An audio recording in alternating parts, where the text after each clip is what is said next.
Hey, Baba. Yeah. So much welcome, I'm really nervous. Hi, Bill. You don't realize, sometimes you don't realize what Baba has given you, all of us. And to stop and remember, deeply remember what He's given us is very important. It keeps Him with you, it keeps Him alive, it keeps Him, it refreshes you. And as time goes on now, as the monthly are now more with Baba, not so much on earth, it's important, I'm finding for myself, it's important to re-remember those times, those gifts, because they're getting farther away. And I say, oh, it's there, I can remember, I'm lucky, blah, blah, blah. But then I go, wait a minute, that's not really giving full justice to everything that Baba has given me, all of us. And in particular, for my own life, I say, keep them alive, remember them, and I appreciate this opportunity to be here and share, because it helps me more than anything. It helps me to remember and keep alive, keep those days alive, which are now not a thing of the past, but they're not as available. I was, to start off with Mitchell, I needed to know what it meant to please Baba, desperately, when I was in New York. I was reading his discourses, I was dancing, I loved my dancing, but I wasn't happy with my life. I wasn't happy with myself. Very unhappy with myself. And I desperately needed to know how to please Baba. Because I would read in the discourses things he would say, they were so beautiful, and I was nowhere near them. Nowhere near them. And I said, I've got to learn to live for him. I've danced for him. I need to learn to live for him. And I remember spending a day so upset with myself that I was at such a low, and at the end of the day I said, I've got to learn to live a life that Baba would be happy with. I must be happy. And moments later, maybe a month later, I was getting our loft ready for Adi to come and give a talk in New York City, and a phone call came, and it was a lady saying, I'd like to see how you dance. I understand you're a nice dancer, and I'd like to take you, perhaps, to Iran to perform. The Shah had built on Park Farah in Tehran. He had built a modern art museum for his wife. It took 13 years to build, and this lady had brought together a way to inaugurate this museum. She contacted him. She said, I'd like to bring some dancers in costume and music and all. She said, let me come and see how you dance. Adi Irani is coming to talk tonight about MS Irani, and this lady wants me to go to Iran. It sounds like Baba. It sounds like something's happened here. She came, she liked what I did after. As a matter of fact, I auditioned to a piece of Raphael Red's music. He may come later and play. And she liked what I did, and she said, come with us to Iran. In a couple of months we're going. And I knew I was leaving dancing. It part of me. I knew it was Baba's call to go on to India, and I was scared to death. I was scared to death because dance had become everything to me. I wasn't in family, I wasn't in a relationship. Dance had become so much for me. Any art form, where's Stephen? Anybody knows who gets lost in their art form, who gets lost in their work, in their family, whatever you're doing, if you love it, like he does, his music, if you love it, you will lose yourself for moments at a time. And for sometimes longer periods, you should really have sublime moments, and I felt closer to Baba in those moments dancing. That communion than ever in anything. And I was losing that, and I thought, I don't know what I'm going to do, because this is it for me. And I went to Iran. Adi came to the loft that night, and I told him what had happened. I said, I don't even have a passport, I've never traveled, but they're giving me money, and I think I could go on to India after that. It seems like it's Baba's call. And I was scared to death to go, because I could feel also I was leaving that other life. He looks at me and says, you go! If you miss the bus, you'll miss the golden tea. And I said, I've got no idea what he's talking about. Of course, sitting at the table with Mehera, having a cup of tea at the table, eventually I understood what he meant. But so I went to Iran, we performed, and I went on to India, and I remember landing in Bombay, and I thought, they stamped a landing permit. It said, permitted to stay for 28 days. And I almost threw up. I looked at 28 days? How could anybody stay in India for 28 days?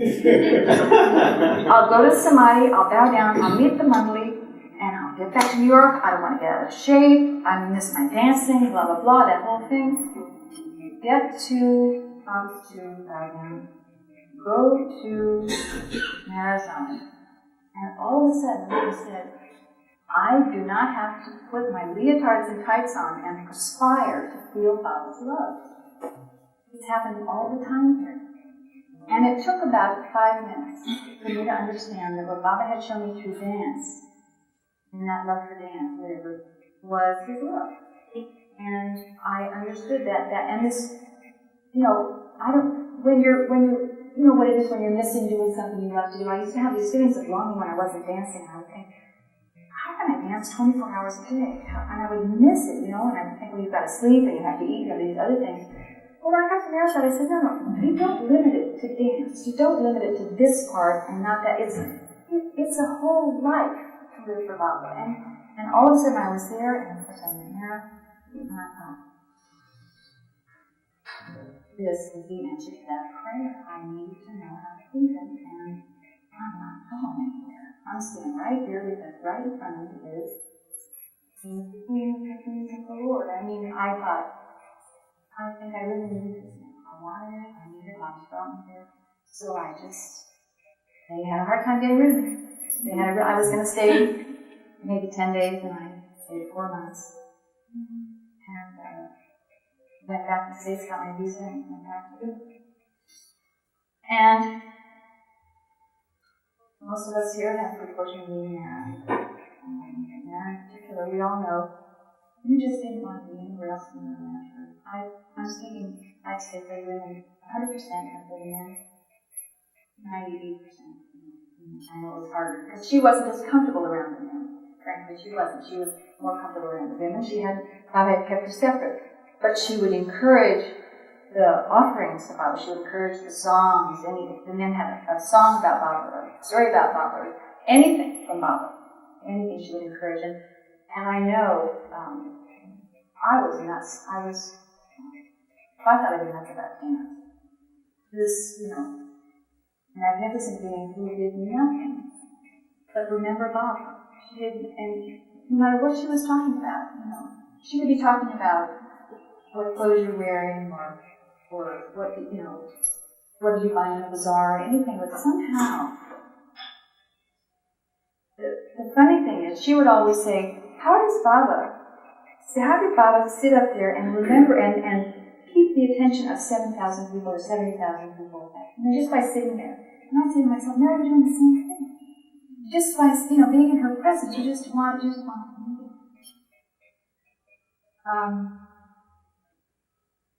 First, before I go on, if anybody has a specific question as I go on, please don't hesitate to speak up or ask me, or jog my memory.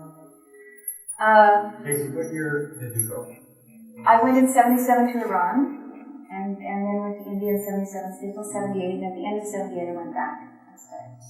And 78 you went back and that began your residence? Began my residency again in 78. Okay. How old were you? How old was I? I was in my 20s. No, I was, I turned 30 at 78. I turned 37. So I always think I gave my 30s to Mehera and my 40s to Meherabad. When did you first hear Meherabad? At summer school dance in Long Beach, California. Sarah Pearson. Sally Pearson. What year was that? 73. That's when I met Mitch also. And Mitchell was saying that at first you didn't get it. Oh, no. I'll tell you what had happened. I had, for me, a very important moment with God in 1969. And I had called out to love. I was in a moment of loveless point in my life, and I let me just say that, love. And one night I called out to God. I didn't know I was calling out to God, and I just said, love, I know you exist, but where are you? Like that. And had an experience of a little light coming in the room, and the feeling of It wasn't strange at all. It was some benevolent presence, and I felt like, in my mind's eye, I saw God's arm reaching down from the heavens and touching me. And that, and my heart began to warm up. And all of a sudden, I knew I was welded to God. Now, He welded me to Him. He was all I needed. And I heard the words, I am the source of love. I am the source of everything. And the love you're looking for, you won't find in the world. And at that point, because I was very worldly at that point, and I had a really happy childhood and good family and all that. But then all of a sudden, I kind of could sense myself kind of wanting to understand where that arm was coming from, I needed to know that. And I heard the words, don't worry. And I became like that Buddhistic peace, just very, very beautiful peace. And I knew I had what I needed forever. I knew I had whatever I could go through anything, do anything, whatever I had to do, I had everything I needed inside. So when I heard that there was somebody outside trying to say those same things, I was very resistant because I felt I had what I needed. And it wasn't until Mitch used to say, let's go to Baba House night. I went to Baba House one evening in New York City, and there's big, that don't really have these pictures, beautiful, big, happy Baba, big, like these pictures. And I walked into Baba House, and this ocean of love was just pouring from Baba's eyes, pouring out of Baba's eyes, and for the first time, something from without matched how I felt myself. And I said, that's the same thing. And then I understood the avatar. It was like God, the impersonal God was very impersonal God was with me and all, but then avatar and guarding them for him, and it can happen that way, then that's going to happen. But I had resisted. I said, I don't need any, Mitch tried to tell me about the avatar and God out there. I said, for a long time. Now, I had heard, this is a funny story, really incriminating. When I heard Baba's name, she said, this was 4 years after I'd had this experience, that I heard Baba's name at the Summer School dance. And she said that Meherabad was a holy man from India, and I don't know something happened. I just loved that notion. Holiness in man form. And I loved that. But then she said, and Margaret Krask is teaching ballet in New York City. She's been with him for 40 years. And how can he be a holy man if he's been with this woman for 40 years? Isn't that sad? That's where I was. That's where I was. And I said that I was so attracted to it, but I went, and then I had to go back, and I had to start to learn about Baba and understand that this is actually can happen like that, and this is exactly what happened, and learn about Margaret and who she was, and began to appreciate the people.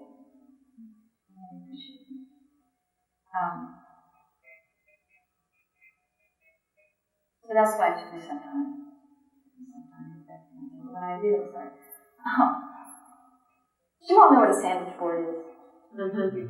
Or a restaurant in front of the sandwich board? I had this, when we went to Baba House, and Mitch afterwards he said, something happened to you in there, didn't it? And I was so overwhelmed with Baba's love, and I said, I feel like a bird come to a fountain. This refreshment is here. Does this happen all the time? Will this always happen every time I come here to that thing? And I said, New York City really needs me, Baba. I feel like I want to wear a sandwich board with a big picture of Baba and Baba's name, and walk around New York City and just advertise Meherabad. It was such a strong thing, I thought the New York would be a much better place if everybody loved Baba. So I ended up I'd wear a pin and take his name on it, Meherabad. So I walked all over the city and I took his name. But let me try and tell you some nice stories of my life there with Meherabad, because I wanted to try and explain a little of what Meherazad was like after, on the quiet days when the pilgrims weren't there.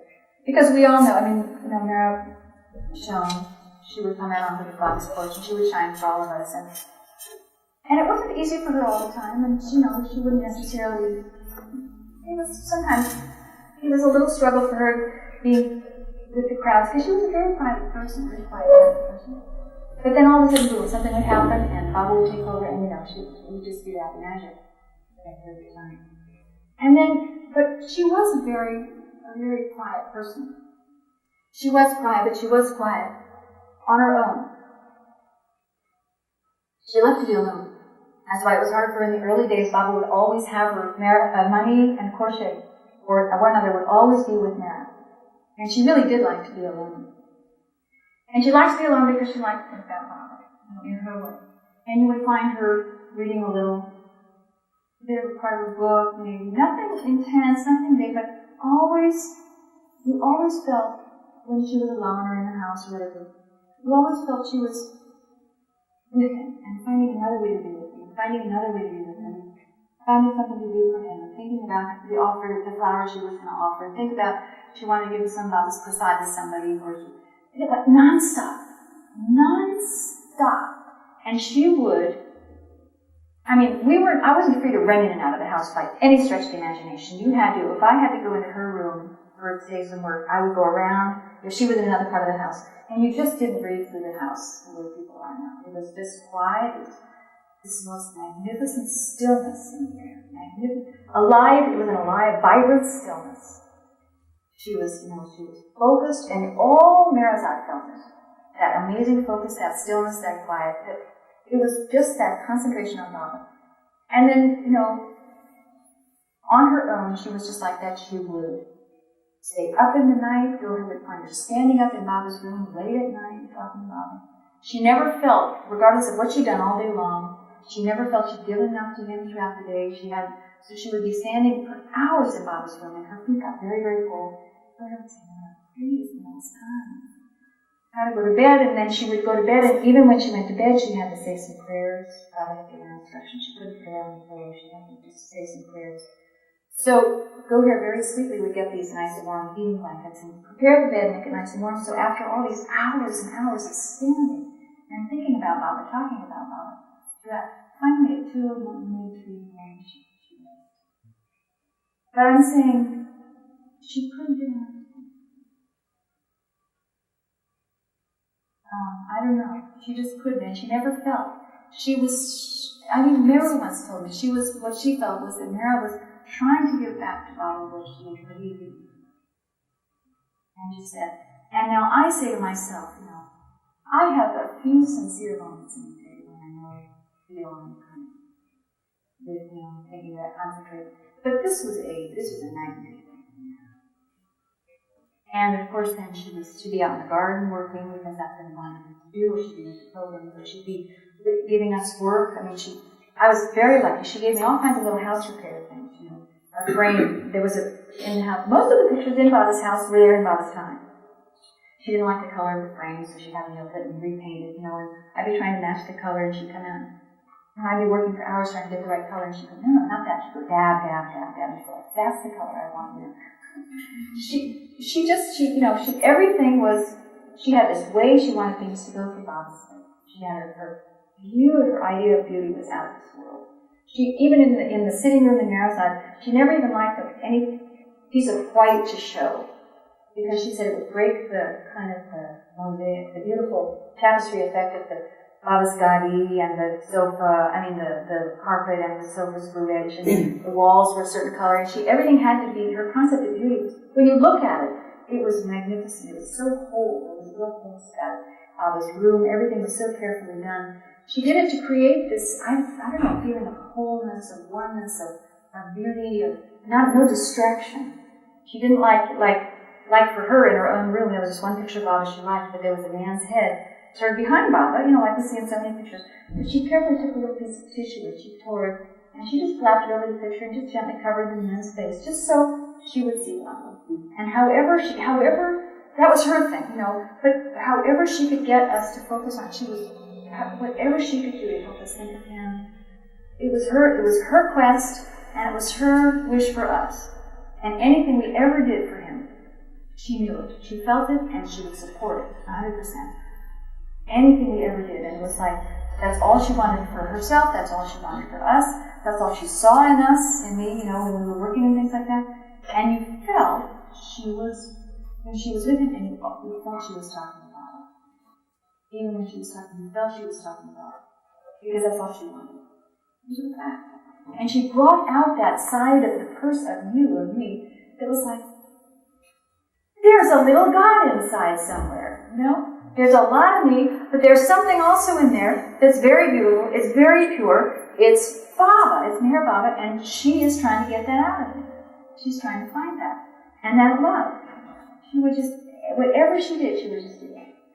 Now, She was also a mischief maker. And I remember once I had a bee sting on my knee, and I'm very allergic, and my knee swelled up about that big. And she knew I was suffering. She says, come on, let's take a walk. Of course, all by myself with her. Who wouldn't go for the walk with her? And I'm like gimping along, and she knew it. It was so funny. I thought she just wants me to forget myself, forget my knee, forget the pain, walk on. I had this beautiful walk out behind Meherabad. She found me this wonderful stone. They use this rock to bathe with to scrub off the old skin. She found me this wonderful rock that I still have. I mean, moments like that. But she was a real mischief maker. She could be a real mischief maker.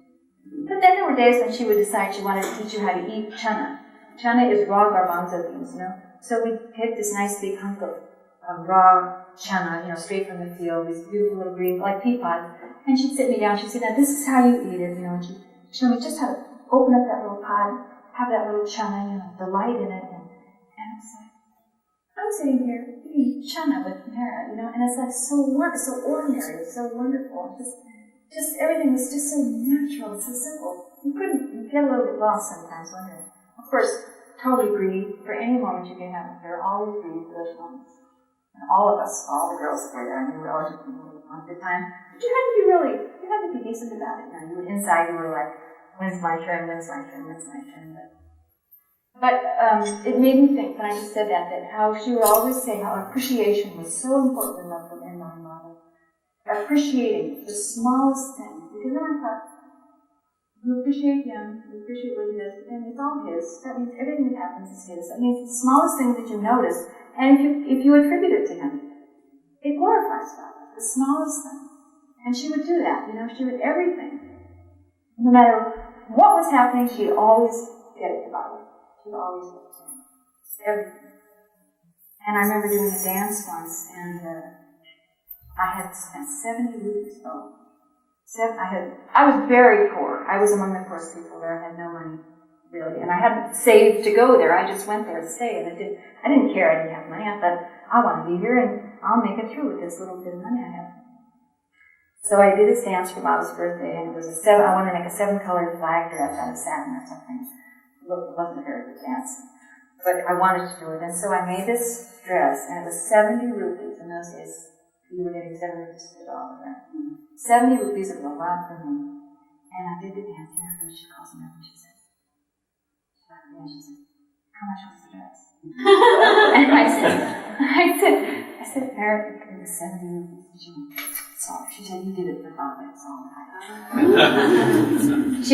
She could make, I got this beautiful bit of sari material once, one of my first saris, and I wanted to show her, well, what can I say? You show her the sari, and she puts it on her bed to look at it.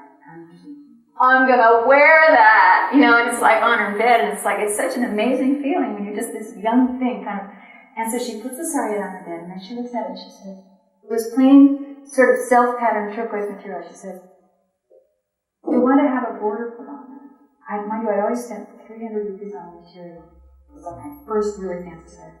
You want to have a border put on it. So you can send it to that crochet con in Bombay. She'll help you put a nice, simple sequin border on it.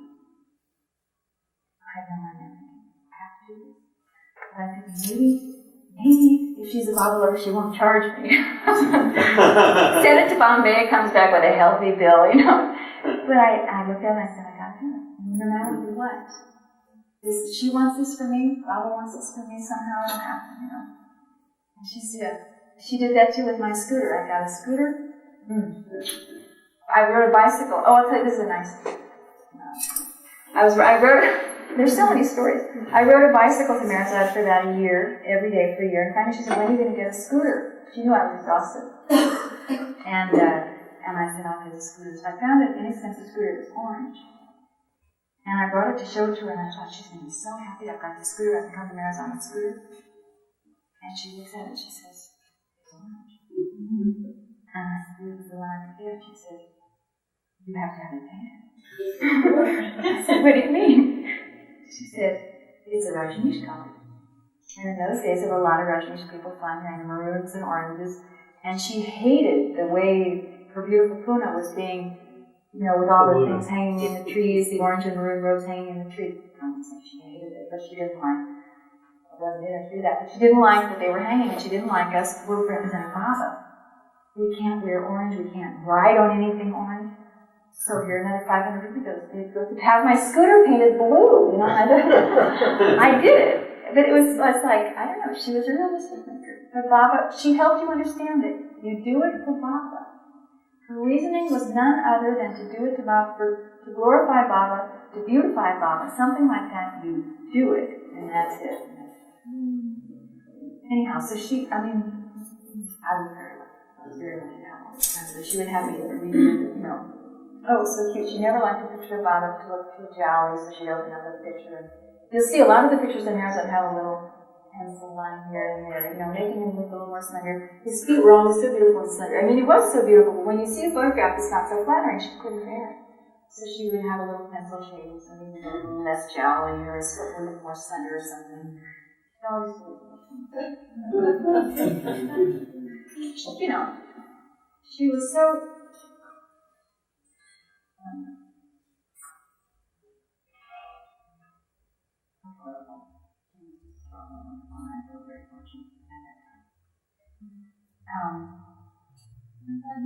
yeah, I was just gonna.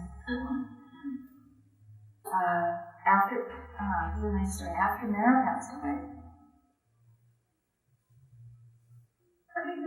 before we go into money, let me just say one more. A nice dream I had. It was very involved there. It actually opened my eyes to something I'd never. You know how Mehera would always say, "It's our turn to love him. He suffered so much for us." And I never really felt, I should say, why he suffered. No, I shouldn't say that. But when she says he suffered for us, I didn't feel it properly. I knew that. She would say that. I knew she understood that. I didn't understand that. And Mehera was coming to my room in Nagar for lunch. And it was about a week before she was coming, and I was very nervous. And I had one of those dreams where she's 5 minutes, she's coming, and I've not done anything, you know. So I woke up and I was very startled, and I got in full swing to make everything ready for her visit, which was very, you know, a lot of details and all that. But then about 2 days before she was coming, and I was focused on Mehera, and maybe Baba was a little jealous. I don't know. I was Mehera. And I don't know what happened, but I went to sleep and I dreamt this very dream. Meherabad was still alive. He was still living. He was about 90. He was still alive. And what I saw a split screen in my mind. And on one side of the screen, I saw all of the young people of America coming to Baba. Healthy, beautiful, young, vibrant people full of Baba's love. Beautiful young people full of Baba's love. And my job was to help take care of them. That was my responsibility. That's the split screen. That's this side. This side, I see a very simple scene. Low bed, Baba is still living, and he's lying on his side, his back is to me, he's got a blue-gray coat on, and he's very, very old. And the atmosphere in the dream is very beautiful. It's very serious, it's very beautiful. Baba's old and quiet and tired. And I looked at this, and I said to myself, and Mehera was behind Baba, just breathing with him. Just every breath, just right there with him, no separation. And Mani would come and massage his feet, Goda would come in and massage his shoulders.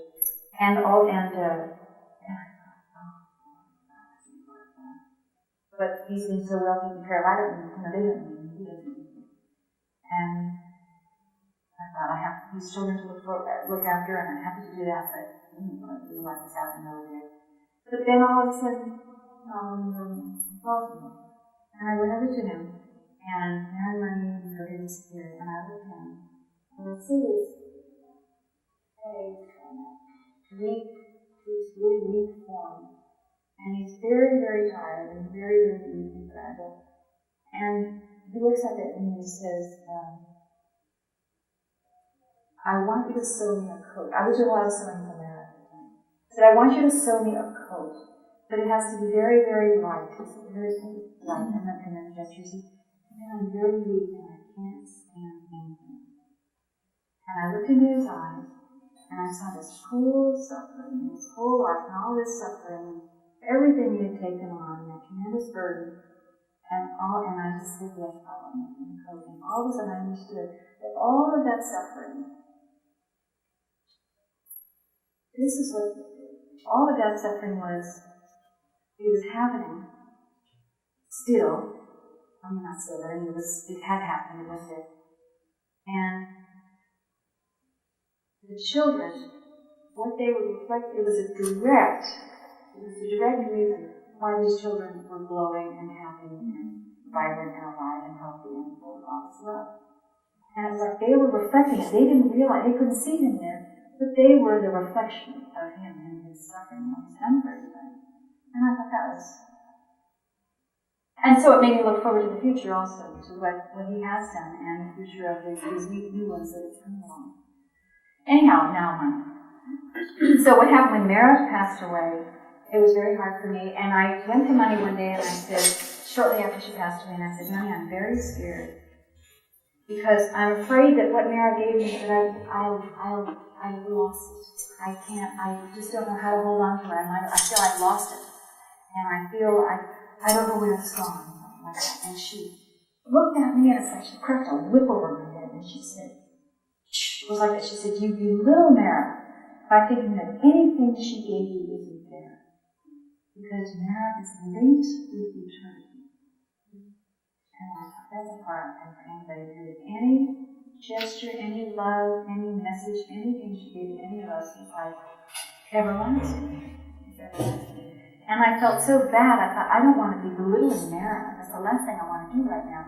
So get on with it, because you received something very precious. Hold on. We all.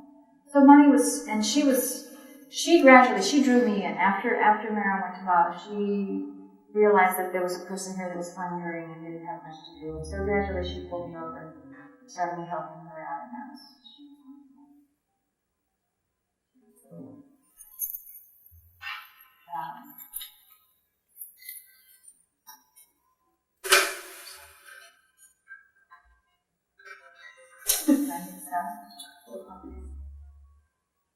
Do we need to finish up anything before I go on? How's the volume back there? Fine. Good question. Yeah. Was the dream of Baba linked to Mehera's visit? Well, it was just 2 days before she was coming. Okay, but that was...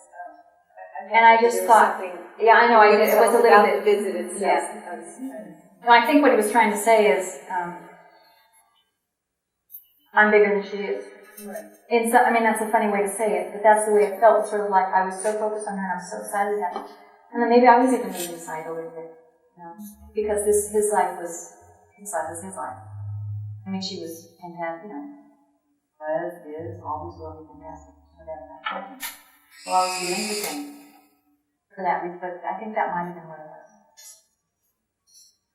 Because after all, that's why we were there. I mean, all the training, everything that they gave. I realize now, Greer says, she said to me, well, tell them how Meherabad trained you. And I thought, was I really speaking? It was Saba that was doing that.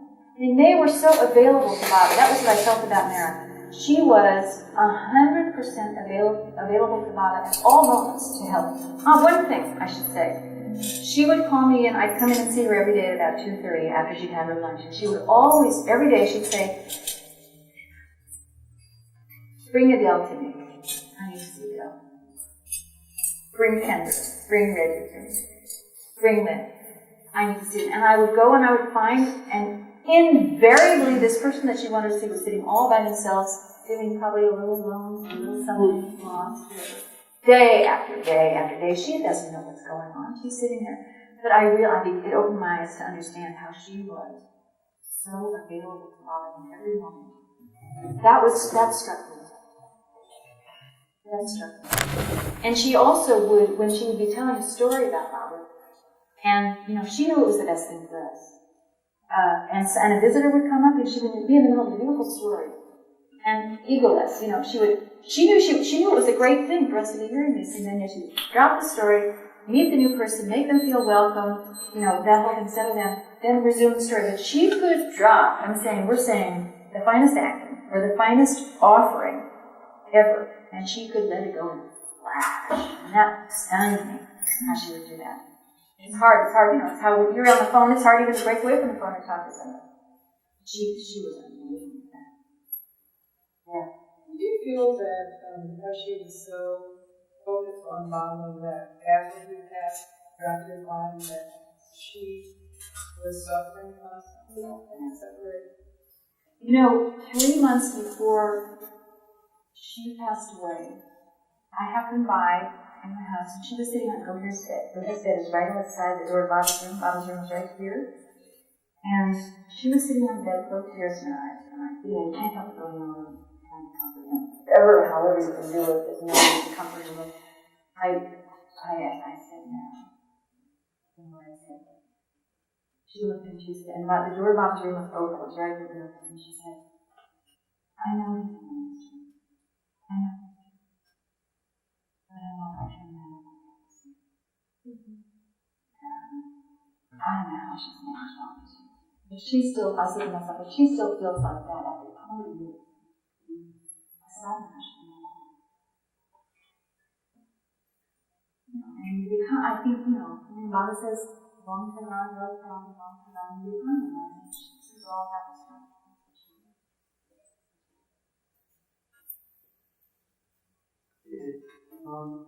Baba called Mehera the only person who loved him as he really loved. But did you ever see her struggling to herself be a better love and to love him more, feeling that she wasn't human enough? Well, apparently, I think the thing was she was always striving to please him more. Always, in everything. And I think she felt, as I said, she was trying to give back the love that he had given. Now that's an impossible task. So she always felt that she wasn't loving him enough. That was a big deal, actually. That really was a big deal. She always felt that. Always. And that's where she got that. That's why she was so motivated to stand and try and communicate and talk with him in the night, so late in the night. And she said, I remember when she said, she was about to go out on the porch, and she said, how would it look? How would it look if we didn't go out and talk to everybody? He's given us so much. How would that look? And she was always so concerned about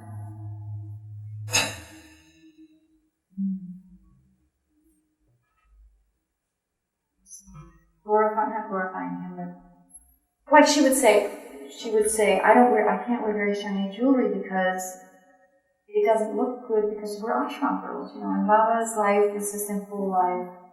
And if I wear something shiny and gold, it looks like we're enamored by that kind of thing, So even the smallest details, I'm not answering the question. I remember once walking to the Samadhi with her, side by side, and she looked and she looked and she said, we have to try and please everybody. So it wasn't just Baba, it was him in everybody as well, that striving, that constant striving. To reach out in her way, constant striving.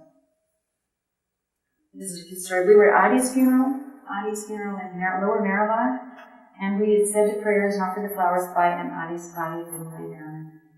All that was done, and I was in the sari, Mehera was in the sari, and I was holding the umbrella next to her. And all the formality was over, and she looks at me and she says, how fast can you run in a sari? Very fast. She said, let's go. And took off. And she wanted to go over to Baba's table. Because this was during the summer, she didn't get there very often. And it was May, I think it was May, it was hot, the wind was blowing, and she's in this nice sari. And I see her, we get over there, and when she's in the shade, so I take the umbrella, and she gets in, and she climbs over that thing with her sari. She gets in, and she's just, all of a sudden, just sort of presses her face against the screen at the table. And I'm looking at this scene, and she's just lost in this thing. And the hot winds are blowing, and that it's summer, and dust is blowing by, and it's not a clean, she loves clean things. Nothing necessarily tidy or clean about it. She was just lost in this. But I don't think she ever felt like she loved him. That's the thing. He may have said it, but she never felt it. That's okay.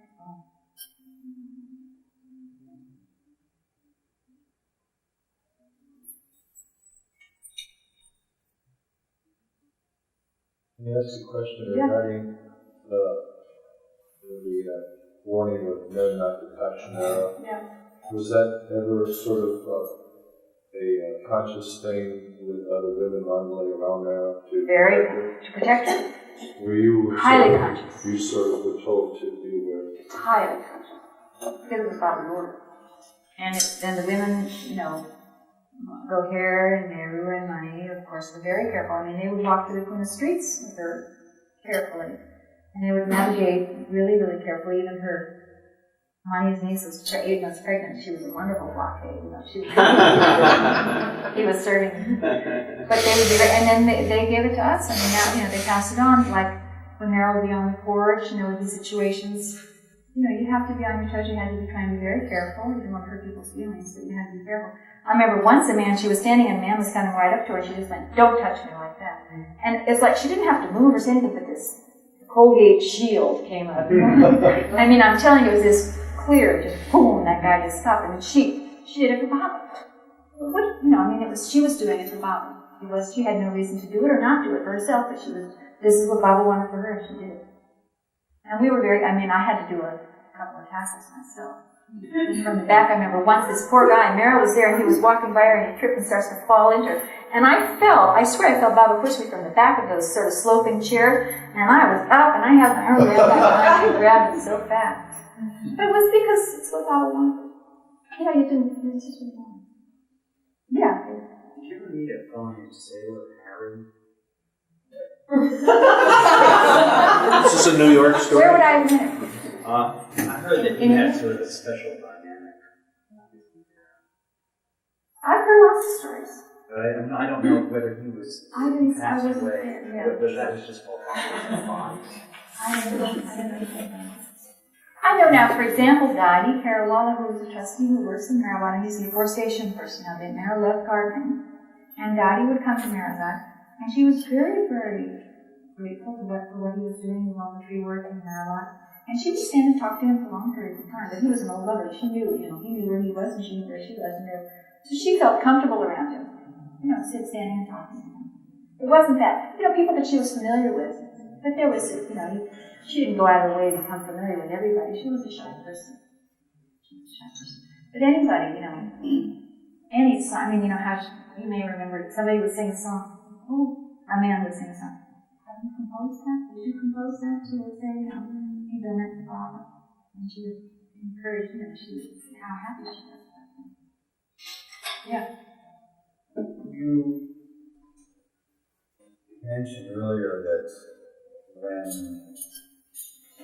Meryl was alive, that if you were going to go do something in her room, she would make a point of going around the house, and the house was actually still quiet, unlike today. Unlike today. Can you take a minute or two and now in Meherazad, what it's like? What it's like there? In '99, with Mongolia passing, and a generation of many of our peers, such as yourself, in residency. What that's like? What that is really like? It's very difficult. Now. For me, it's very difficult. Yeah, because I would be interested because it has the stories are wonderful, and the readings are things I've been participating in personally for 30 years. In Meherabad twice, 15 years between the time. I don't know when I'll come back. I don't know when I'll come back, but I know that the next time I come back, it may just be us. Yeah, right. In body, and I'm just wondering what that's like for you in residency. Well, I think we're all having to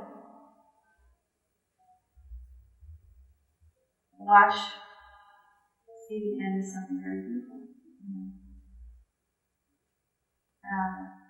I knew we all knew it would happen.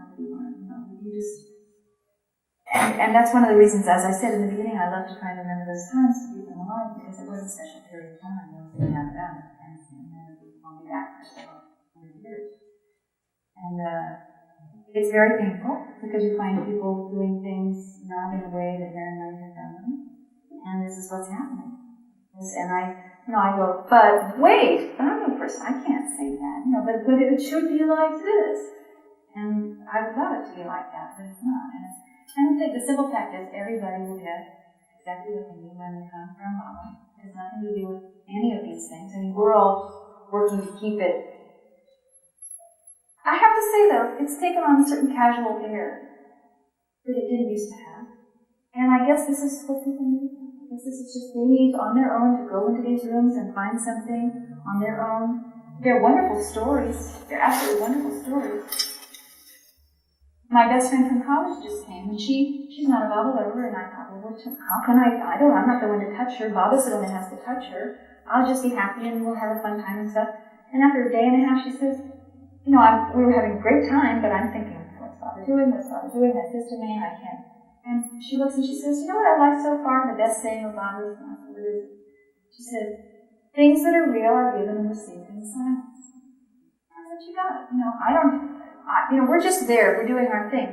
But and all I can say is, you come there for Baba, you receive Baba. That's what you're there for.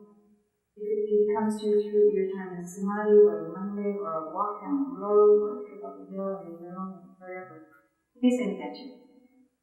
You get there. Mehera would always say, why have you come here? She said, you come here because Baba's love you. He loves you. He's brought you here. It's his invitation. It will continue to be his invitation. Anybody who comes here, it's not, But as all things, it's changing, and it's very hard. Because we miss stuff. Everybody misses stuff. Everybody. Can I ask you a question about the transformation of Kacy Cook from 1978 to 1999? Just a little bit of the experiences that you've gone through with Meherabad and the Mandalay, what you saw in your life, or were you maybe veiled from anything that you were aware of as far as your feeling of spiritual awareness? All I can say is the sum total of my experiences is wonderful, positive feeling. Wonderful, positive feeling of a life with Baba. Continuation of a life with Baba.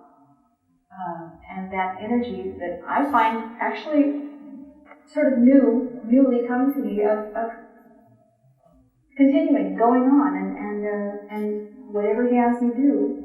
Because, they didn't know what they were doing. They did their best.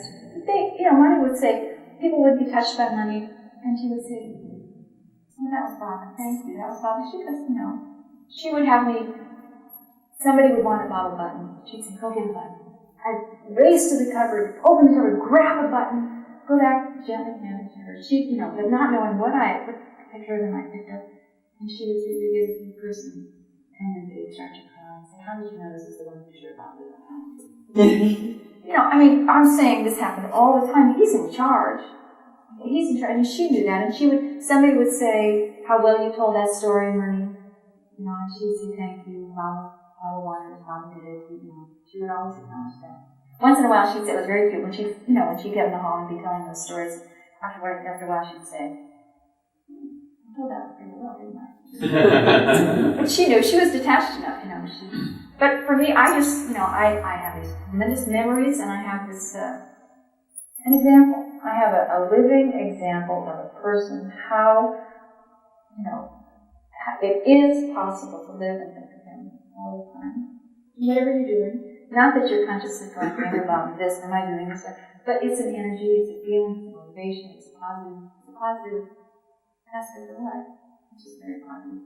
What can I say? Love.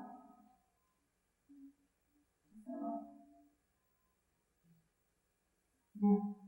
You see, we've had so many wonderful tea times with Mehera, and I was just thinking there may be a few people who didn't have a chance to meet Mehera or have tea with her. And maybe you could just describe what would the scenario be, the tea time, the setting of the table, the jostling of position to get next to Mehera. How that all worked, who would serve her the tea that day, how that all came about, and just like a day in the life at tea time with Mehera. If you could just do one day or describe one tea time. It's really precious. She'd be napping. She'd nap. Tea was what was the time? Tea was 5, right? 5 o'clock? Yeah, sometimes tea was it 5. changed. I think it was 5. Or 4:30 or 5. 4:30. She would be napping, and while she was napping, go here we'd go here, we would sit and we would look at all the people who were in Meherabad. This was either myself or Devana. We would ship. My 1 week me, 1 week Devana, back and forth like that. This was the last part. In the earlier days, you all just came. I wasn't even there for that. People just came, and the Monday did all the inviting, and it was very much simpler. This is when it got a little bit industrial, you got lists and all those things. But still, it was very genteel and all. I would sit with Goher, we would make a list. I would have prepared a list of all the people that were there, and then who had come for tea, who hadn't come for tea. So we would make up that list. Mehera's still sleeping. And then I would go and tell everybody Mehera's going in for tea today, because that's what's happening. And come at such and such a time. And then they'd come and they'd sit on the porch. Meanwhile, we would have had to wake Mehera, which was horrible, because you knew she never got enough sleep, and it was a very difficult job. Very difficult. You just had to call her 2 or 3 times. And she'd get up and be freshening up, and you'd get to run in and make up her bed, because you wanted to look nice when all the people came, because they came after you. So then, and also, we had to, that she was served, she was so particular about what she served. It had to be fresh, it had to be crisp, it had to be, look nice, it had to be the right amount of peanuts, because the Americans like lots of peanuts, they had to put lots of peanuts in. And so we would, we'd make that, and we'd have to put this in it's called seo mamra, it's that puffed rice and things. And so we'd have to bake it in the oven and turn it just right so it got nice and crisp and it wasn't brown and, the whole thing. And so then it would be hot, you'd take it to the table, and then, meanwhile she'd be getting freshened up, and then we'd set all the plate, make sure there were enough biscuits and all that kind of thing on the table, make sure all the teacups were out, how many people are coming, where they're going to sit, stools and all that, make it all ready. And then she would see us inside, whoever was serving that day, she would see us. And other girls would come. We'd then go here and say, now have Lynn serve today, or have Cheryl serve today, or something like that. But we were kind of behind the scenes getting it all ready. And making sure, and maybe we made the tea, making sure the tea was on the table and the milk and all that. So then she would leave her little dressing room, and without fail, she would leave her dressing room, and she'd always pull her little blouse. She'd have this habit of pulling her little blouse down and then sort of tight and making sure that the snaps were even at the bottom and all that kind of thing. And she'd look over and make sure everything was ready in the dining room. And then she'd burst out onto the veranda. You'd see her just all of a sudden, come for tea, girls, come for tea. The way she'd come out and invite us all in, it was so sweet. And then everybody would follow her like little ducks, and she'd go.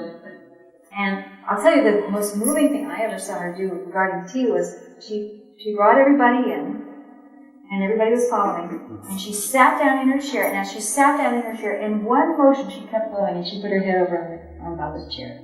One motion. It was the most graceful thing I've ever seen in my whole life. Just boom, right to Baba's chair. I've never seen that. And then she would come, girls, make your cups straight, all her cups, and your cups over. And then she would say, come have tea with us, Saba.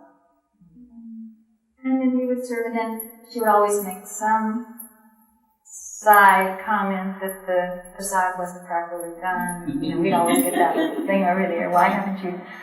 Or something's not straight or something. So we'd be smiling, wondering if we were going to die. That's all going on. And then help everybody pour up the tea. And then when the tea was all poured, and then we passed the facade around, like that.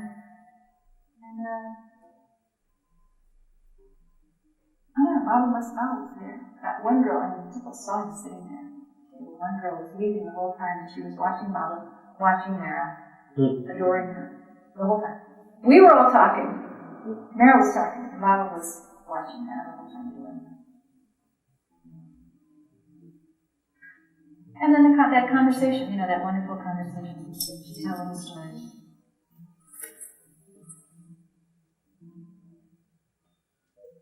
And it's true when Kacy said that Mehera would know who was meeting to have tea that day. I remember I was having it was in 1982. I was there alone without my family at the time, and I was having a really bad day. Oliver had gotten upset with me. I didn't drink my tea on time. He says, why haven't you drank your tea? And then I finally drank cold tea, and the bottom of the tea was a little moth, and I almost drank it. I think Eric got upset at me up in seclusion. People done something. It was a joke that I took it really personally. And I sat there in one rock by a tree. And here comes Kacy saying, oh, Mehera would like to have tea. I was told at first I wouldn't be having any tea with Mehera, so I was trying to have my tea with all of us tea, and it didn't work out. So I was in my room, and Kacy calls, and she goes, Well, Mehera would not get happy. We'd have to. So the story is true. Bob, he really masterminded it. He really did. I don't know what. It's like they say, it's his invitation, we were his guests, and he took care of it. The timing was perfect. It really is. And I think it's just because that community, I mean, the concentration, so many people focus on him, and it creates that kind of community and that opportunity for him to work so close, so much, you know. You all feel it here, I'm sure. Yeah. Your years of work there were very joyous, but it wasn't easy. Oh, wait. When there's a lot of love, you can hear a lot of bad things about yourself. You know, I mean, you really, you get your guts pulled out, I gotta say. You make mistakes in front of them, and you feel very small. And they were wonderful. They were wonderful about that. That's the thing. You face things. I think that's what happened.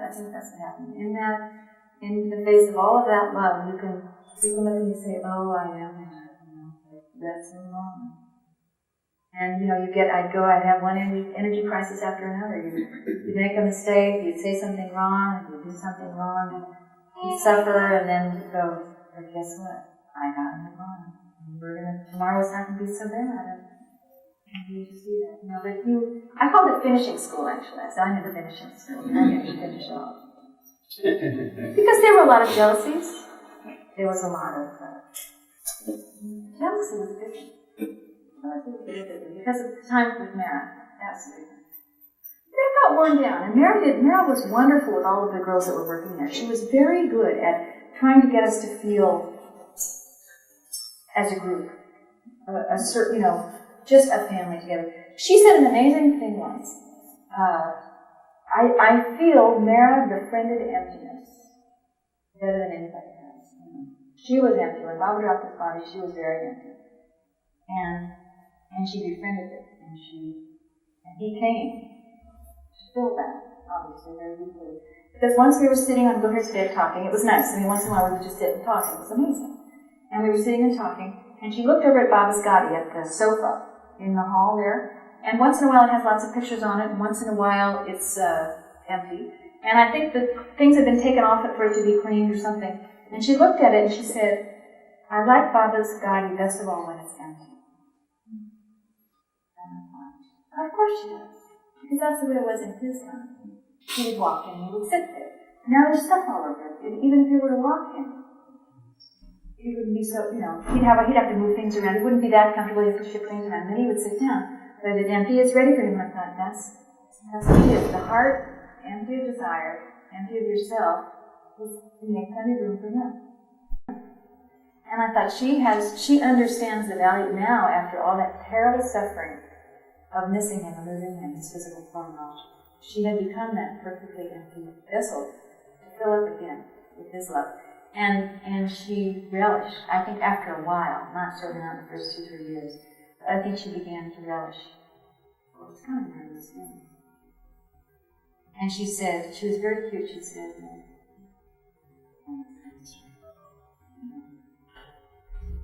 Kacy, when I was in Meherabad, I had a chance to clean the Easter for Mehera's birthday. And there's a few young girls there, and they kind of looked in, and they were talking about how, I wouldn't have this, the women sit with the men the way Baba did that. I mean, that, it's like, just didn't even, it was like looking at it in sexist terms. Yeah. The men Right. and the women. Right. And so I thought about that for a little while, about the difference between keeping the men and women separate and what that gave the women. Like what that was about for the women. And I don't know that much about it, but living with them for so long, what was that about? I think it was just removing the issue. The issue just wasn't there. If you You all right? Yeah, I didn't do it. It's so loud. Me too. I didn't do it.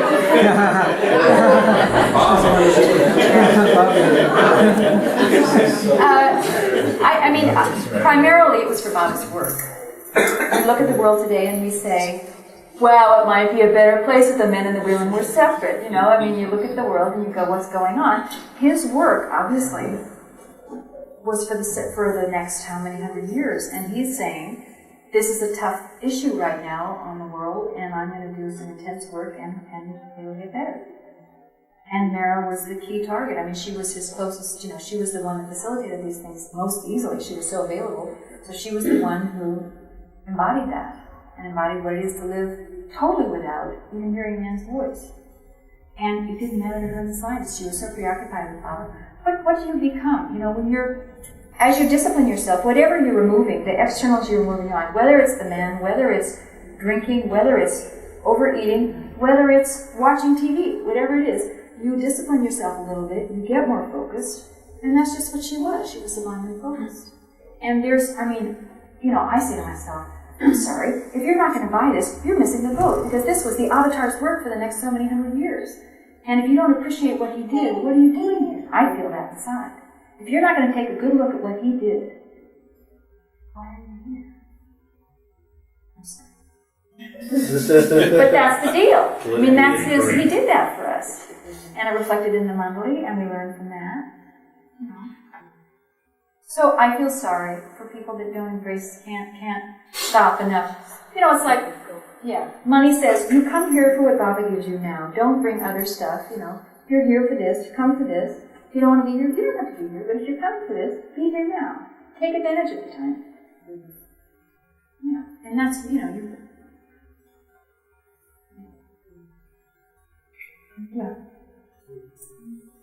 Bill has his question. I guess this Saba mentioned that Mehera was the purest soul in the universe. Could the time that we were with Mehera have any story or something that reflects the purity of the soul? I'm sure her love for Baba to that extent is a good reflection of her purity.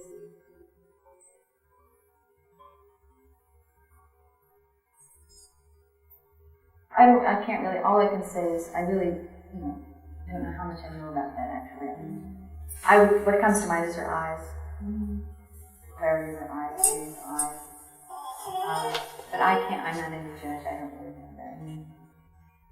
The atmosphere around her, all I can say is what she created. I would see her, here's a moment. She was gathering hollyhock seeds in the garden one time. These beautiful hollyhocks had all gone to seed, and she loved gardening, and Baba wanted her to garden, but she also loved gardening. It was in his order, so she did it for both of those reasons. And, she would always naturally, if you're collecting seeds, you can collect any seeds, or you can collect the healthiest seeds, because you want the next crop to be healthy. So she was collecting these hollyhock seeds. It was after lunch, she was very quiet, and she was all by herself, and I had to come out sort of around this way and come this way, and as I came out, I just noticed her. And all I can say is that it was one of the most divine moments I've ever seen in a human being. She must have been so concentratedly focused on him. I looked over and I thought, everything that she does, she's just surrounded by Baba. And it was a divine moment. She was collecting hollyhock seeds. And she didn't know I was looking. She wasn't doing that for anyone. She was just concentratedly looking for the best seeds to grow for the nice hollyhocks from Baba's garden for the next season. Or you'd see her offering, you catch a glimpse. I mean, if you're there earlier, when it's not a busy time, I'd see her putting the little flowers on the tree, Baba's image on the tree. And they were just sublime moments. And nowhere. This takes me on the story about money, because money, in all my years with money, she was adorable and wonderful. It wasn't there. I didn't have that same divinity sort of almost surrounding her. Until one day, in the early days, when Mehera would talk about the first time she ever saw Baba, one of the things that struck her, and then I'll get your question, Bill, don't forget. One of the things that struck her was she'd always talk about when she first saw Baba, how thin he was and gaunt he was, and she'd always talk about his curly, matted hair. She'd always talk about curly, matted hair. And the way she described it just was so, you just wanted to see it, the way she would talk about it. And I always loved when she would talk about it, and I always relished when she's coming to that part, she's going to talk about his hair. It's a funny thing. But you just knew she just loved it so much. So, that's that. So then here we are, 1996, just a couple of months before Mom passed away. And I was walking from where my little place is over to the house, because I would come in and start to do work around 7. I think it was 7. Anyhow, I was walking over, and every morning that I would walk over to the house, Money would be inside having breakfast. Now,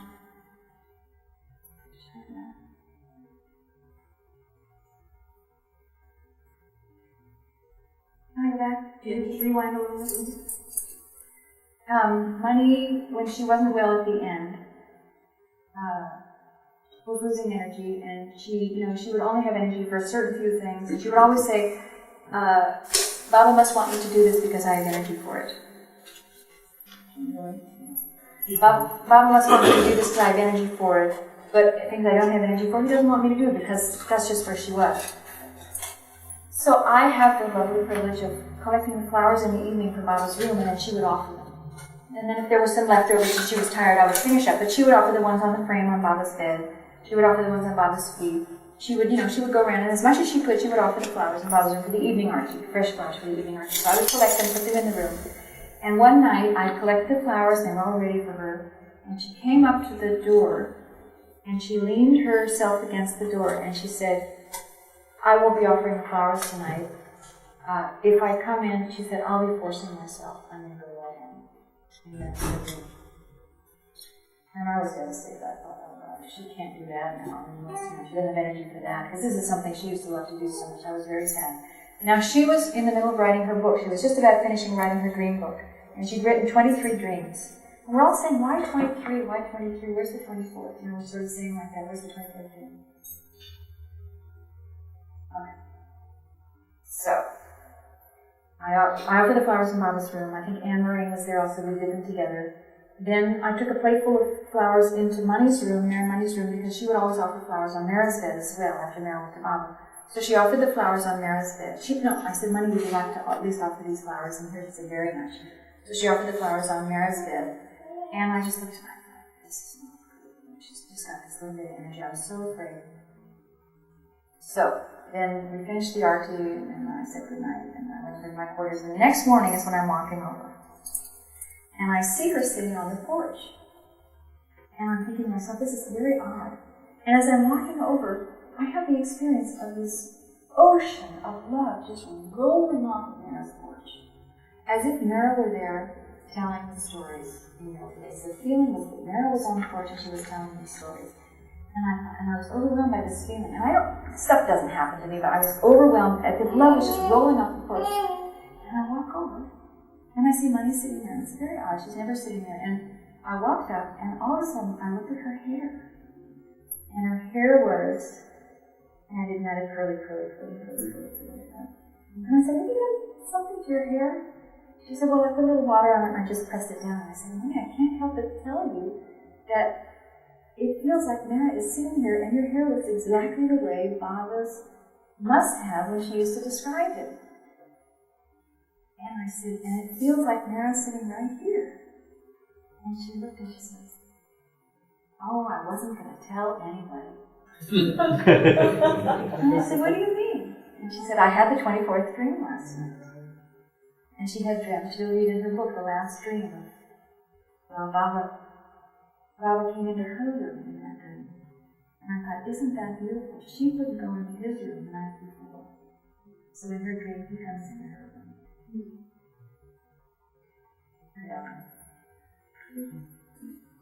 Even when Mary was in America, of course, with the accident, she never recalled anything about it. Mother like that. Did she ever mention America on the trip here?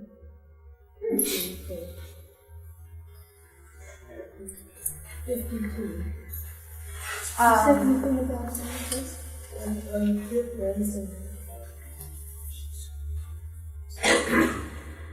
She would refer to the center. She would talk about Myrtle Beach Center, how much she loved the Myrtle Beach Center, Meher Center. She loved it. She would refer to that. And how Baba, how they stayed in the guest house. And she would talk about her time there, and even explain where Baba would bathe, and where they would be, and where their rooms were, and all that kind of thing. And the food, how Ella made that nice fish, all those things. And meeting you all there, she loved it. She loved that very much. And she was very, she felt how fortunate for the Westerners that were there, the Western women in particular. She felt, well, everybody was, but the ones that she met and that were there, she felt very, very happy for Baba's sake also that there were these lovers that were so strong and that they were in America and that they, you know. But she would. She met in Myrtle Beach. In Myrtle Beach, yeah. And she would always say how much Baba loved America because of the energy. And she would always say, India, in the world, India is number one spiritually, but America is the second most spiritual land. Baba would say that, and she would always say that. Yeah. She'd always say, America's number two. Don't forget. She'd always say that. Everybody comes. Were you there when Mary saw about the village on the tree? Were you there? Not the first time, just one. I forgot the year. Oh, it was very early. It was 16. It was just shortly after Baba. But you could see it for years after that. Yeah. There's a picture. But was it when you were there? Was it Yeah, still? yeah. Is it today gone? Very much gone. The tree is much bigger and the bark. The only thing you can see, unfortunately, there was a little place there called Baba's Crown of Thorns. There's four little holes that were right on that would have been where Christ, where the crown of thorn was, and she would always call that. So, and they're indented. You can still see those four little indentations. So you can relate where it is in the picture. You can see where it is. Kacy, did Mary say anything? I always heard her make some reference to abortion, for example. But no, for the most part, she never involved herself in talking about those issues. But she didn't understand why people needed to talk about those things. She'd say, just take it up with Baba. She'd say she didn't like to get involved in those things. I remember taking a walk with her once, and I had been married when I was young, and it was a very unhappy marriage. And that was actually one of the reasons that I was calling out to God for love, because I was so unhappy. And she asked me one day, she said, what happened? We were taking a walk. And I thought, wow, maybe I can tell it to her and I'll never have to think about it again. Like the psychological thing, we can talk about it and get it out, And I'm thinking, maybe this is my chance to forget about this for the rest of my existence and all that. And as I start to recall, I'm standing next to her and we're walking up the road towards the gate, and as I start to recall the negativity of the experience, the bad feelings that were there, and I'm starting to shake inside. And I can feel all these bad impressions, just whatever they were. My memories of it were like very vivid, like concentrated all of a sudden. And I said to myself, I don't want to give this to her. And she looks at me and she says, I want to get involved in your impressions. And all of a sudden a smokestack, I swear a smokestack went up like that, and all this pollution went out, and I went, I can give that to Baba. I don't want to burden Mehera with that. I'll just give that to Baba. And basically that's how he kept her. She didn't get involved in many things like that. And I thought, and that's why she says, she knows. You give it to Baba. You don't give it to anybody else. You let go. You give it to him. So she would talk about the politics of India. She was quite interested in India, the land, and the politics, and she would get involved in that. She would talk about that, and she would go on. And sometimes she would go on, and Mehera would say, try and get her out of it, try and get her out of it. Because she would kind of, she was very concerned about it. And there were, she would think about it. But she would think about it, she would think about it. There's no answer, and so when you start to talk about it, if there's no answer, then somebody just has to change the subject somehow. We're trying to do that. Kacy, we have a dog at Meherabad, and we named her Cindy. S-I-N-D-H-I. Cindy. Because I remember Mehera telling the Cindy joke. Yeah. Do you happen to remember any of those jokes? Cindy Cindy jokes were people of sin. They were supposed to be the equivalent, their version of Polish jokes that we would tell. I can't remember. I can remember some of the only her time I jokes. ever heard her tell, a fictional joke. Yeah. It was a funny story. She had some good jokes, but I can't remember any of those actually. But she was very clever. She could tell a great joke, and she really could. Kacy, As has been told by Errico in the past, when he was on guard duty at the tomb, there were some strange entities or spirits that sort of at times visited. Did Meherazad ever have such guests? Or do you recall any kind of a thing? Well, I'll tell you, I always wondered why Baba had to have a man in the room with him in the night, a night watchman. And I came up, finally I said, he's here in the house and the women are here, and why does he have to have a watchman? Well, obviously, if he's in silence and he needs something, he'll gesture and they'll...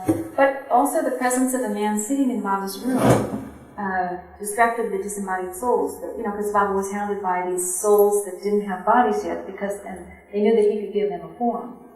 And Baba would be very bothered by these souls that would want a form. But he didn't want to be bothered by them, and the simple presence of a man sitting in the room, a watchman in the night, kept these soul spirits from getting, bothering Baba in the nighttime. But other than that, the only one was one person who came who was causing a lot of trouble, and that was in person. It wasn't there have been a couple of ghosts. There have been a couple of ghosts.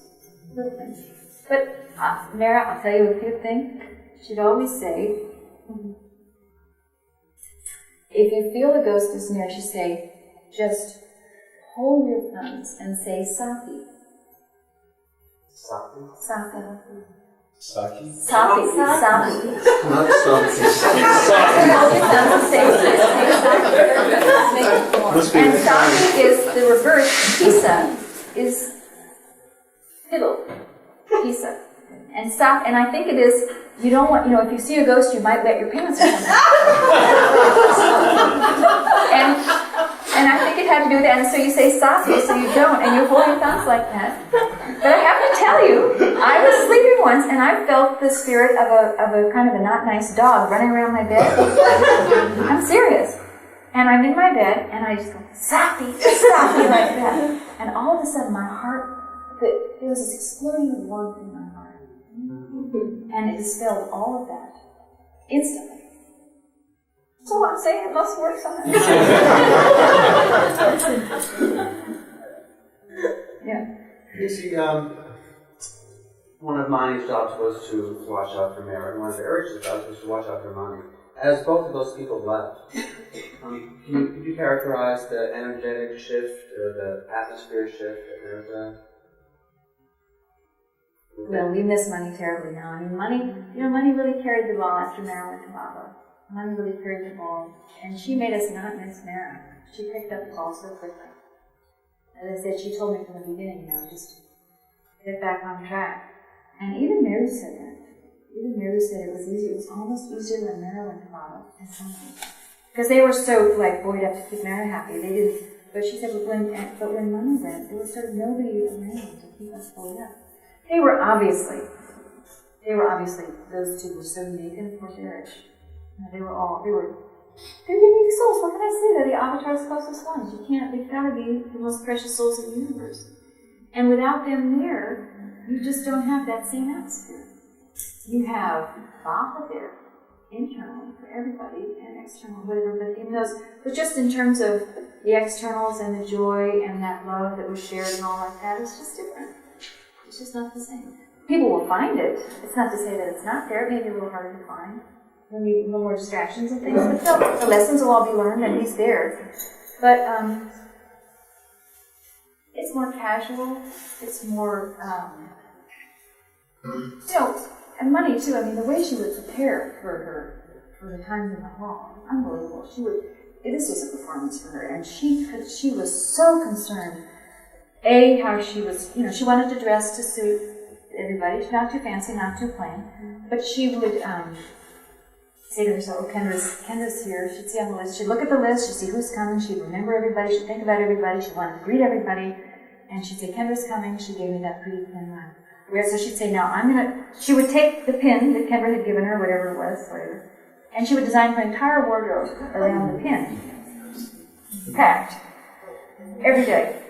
And then there was something, she gave me this fabric, I had the dress made out of it, Adele gave me this, I wear fact every day, and with tremendous concentration she would prepare herself.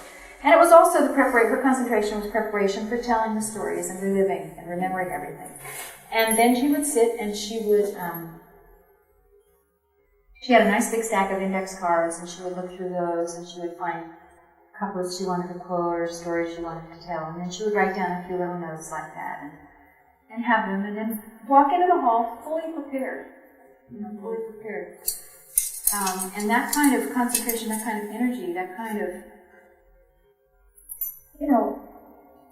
non-stop concentration on love, non-stop wish to get him across in one way or another, do her best, knowing fully well he'll do it, but doing her best, 150%. And she was just, the energy, the giving, the confidence. She would, and if it wasn't preparing for the pilgrims, it was doing her writing or her prayers. The prayers went often, and she had a wonderful cupboard on the small veranda that was full of her things, but a couple of shelves were only, Baba's pictures and treasures and things for her. And she would say, "Oh, I've missed doing the cupboard, I have to go." She would try and do it before the pilgrims came. She would. But if her schedule was off, she'd say, "I must do the cupboard." And she'd go, and I'd see her go up in her little ducky towards the end there. And she'd get out, and she would walk around and serve tremendous respect, open the cupboard, open the doors, and stand there and receive God. She was there, and it was the pictures, and once in a while she'd pick up the 101 Names of God, and she'd be reading through those. Once in a while I'd hear her singing. She was writing the song for Baba's birthday, 100th birthday. She'd be practicing that. And I was quite far away, but I had to be aware, because then we had other stuff to do as soon as she was finished, so I'd be aware of what she was doing. Or walk by. Once in a while she would read from the Bible. She had a small little Bible. She'd open and read a passage from that. And she'd just stand. She'd put her little hands on the cupboard.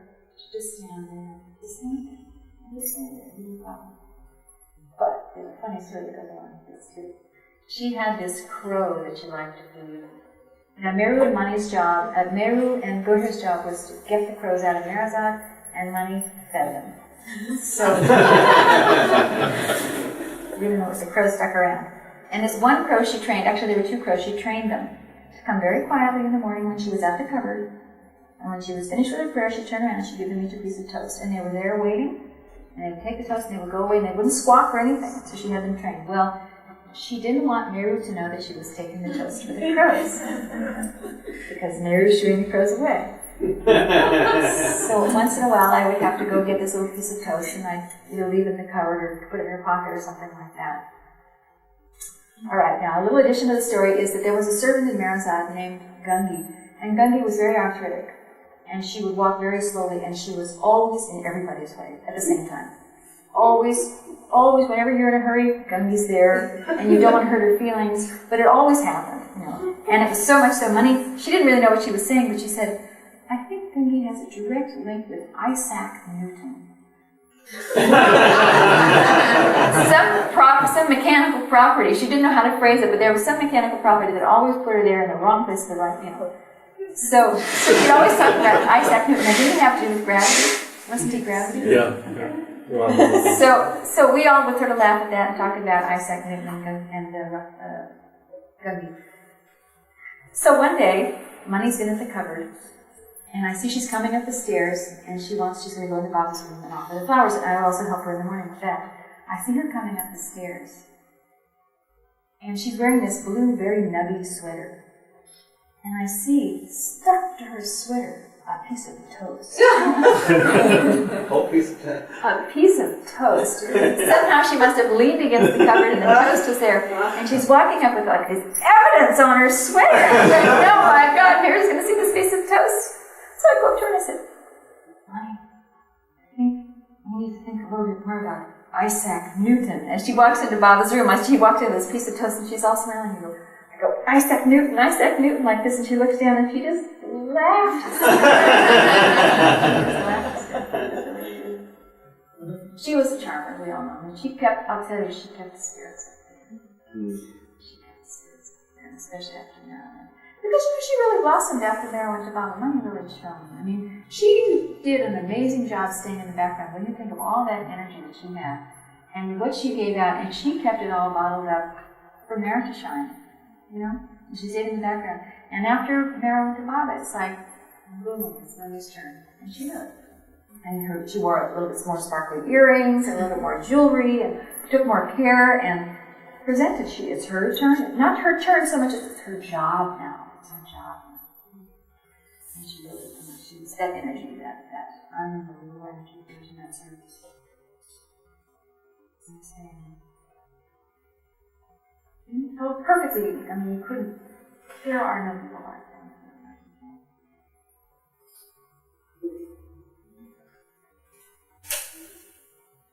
Let me, can I explain about the cake? Should I explain about the cake? In 1989,